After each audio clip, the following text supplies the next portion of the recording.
Guys, today we're going to be doing the breakdown between Diablo 4 devs Rod Ferguson, Tiffany Watt, Joe Shilley, and Adam Fletcher, who sat down in their first casual-style campfire chat in order to discuss the launch of the game and some of the things they've learned from it. By the way, I just had mouth surgery, so yes, I got kind of a lisp, but at 35 minutes and 23 seconds of this interview, it was stated that Diablo 4 has had an incredibly successful launch with over 350 million hours logged already, and it will be supported for years. And it was stated that Blizzard is, quote, working on seasons and expansions. Notice how that was plural. Now, they've already mentioned that the first two seasons are already pretty much completed, and the second expansion is in its early development phase. Now, at 36 minutes and 34 seconds, Blizzard's expectations around server hotfixes and client fixes is that they should be seamless and usually never require the game to go offline. Now, a lot of things can be fixed on the server side of things. This is done with server hotfixes, which have quicker turnaround times and can be acquired by players by simply moving between areas in the game. Now, client fixes are actually updates to the game client that do take a bit more time, and when rolled out, usually begin to install after the player closes their game. Now, as a Destiny player, that's amazing. The fact that these hotfixes can go live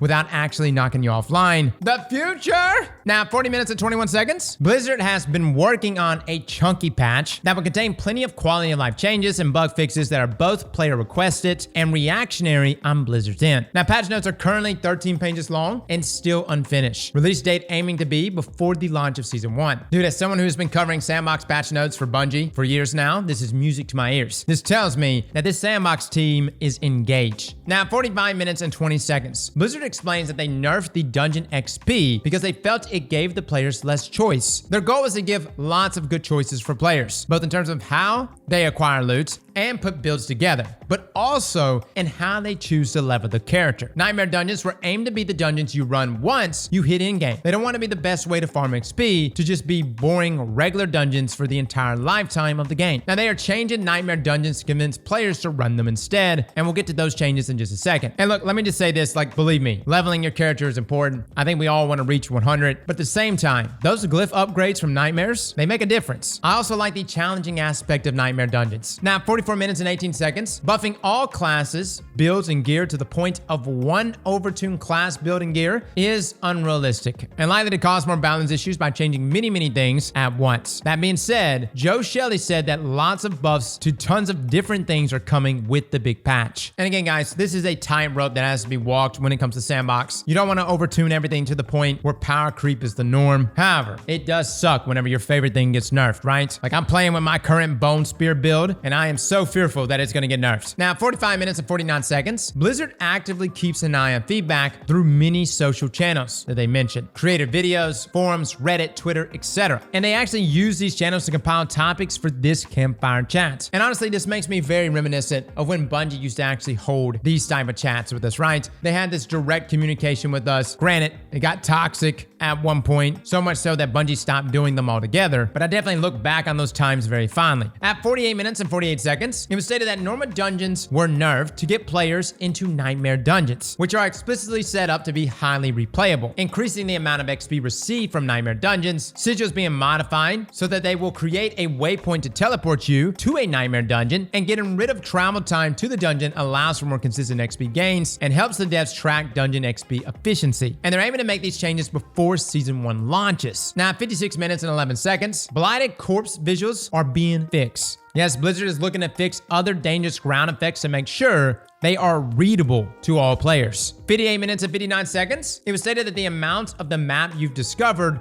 already won't need to be rediscovered during Season 1. Renown that transfers across into the seasons will be any renown you've gotten from Altars of Lilith and from uncovering the map. So the Altars of Lilith that you've gotten don't have to be acquired again, and the maps don't have to be uncovered again. If you have all the altars claimed and the full map explored, you'll have 2 tiers of renown unlocked instantly when beginning new characters and in seasons. Lots of players were very angry with the fact that renown resets at all. The reason it does is because you have to start a new character to play every season. And look, we're going to talk about that in more detail here very soon. But originally, everything was supposed to reset besides the Altars of Lilith. So the fact that you won't have to uncover the map again is a big win. But at the same time, you have to start a new character every season in order to jump into the seasonal content. Again, we have another video coming out on this here soon because we have more details about the seasonal progression. Stay tuned for that. Now, in an hour and 3 minutes, it was stated that the team is looking into inventory tension, aka stuff that clutters up your inventory, and they're reworking gems in the inventory. Starting season 2, gems will go into the material tab instead of taking up loot inventory space. Dude, that is fantastic.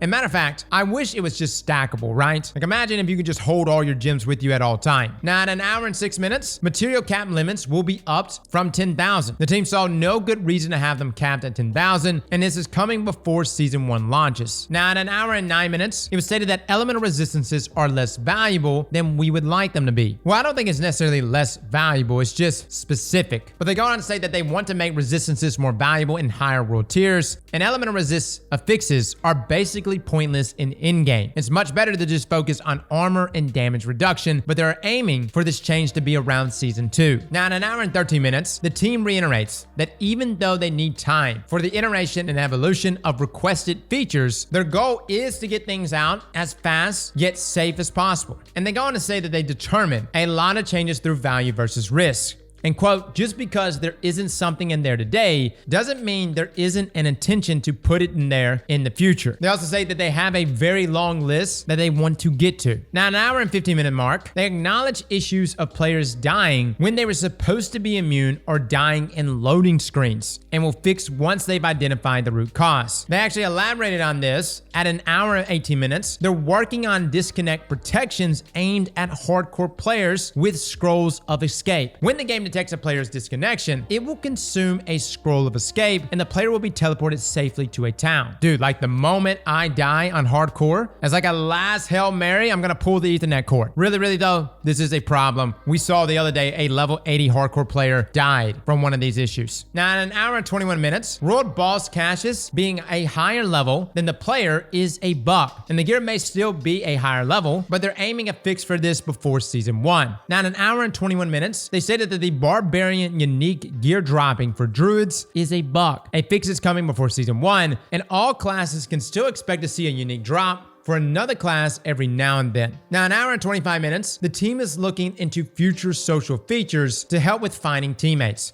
Blizzard wants to make the right choices, and quotes, they want to make sure they do it right. Now, social features are another place that they'll continue to evolve and iterate upon over time. Again, I cannot state this enough. Clan-owned halls or houses would be amazing. And dude, what if we can pick our location? Like, what if I want to own a house in hell? Huh?